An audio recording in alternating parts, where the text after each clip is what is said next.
तब्बल 13 वर्षांनंतर चंद्रपूर जिल्हा मध्यवर्ती सहकारी बँकेची निवडणूक होत आहे।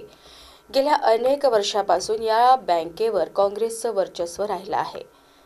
21 संचालक पदांसाठी होणाऱ्या या निवडणुकीकडे सर्वच राजकीय पक्षांचे लक्ष लागले आहे। प्रमुख लढत मात्र काँग्रेस व भाजपमध्येच दिसत आहे। हे दोन विरोधी पक्ष या निवडणुकीसाठी काही ठिकाणी मित्र झाल्याचे चित्र आहे। या निवडणुकीसाठी काँग्रेस खासदार प्रतिभा धानोरकर आणि त्यांचे पक्षांतर्गत प्रतिस्पर्धी आमदार विजय वडेट्टीवार यांनी सोमवारी उमेदवारी अर्ज दाखल केले।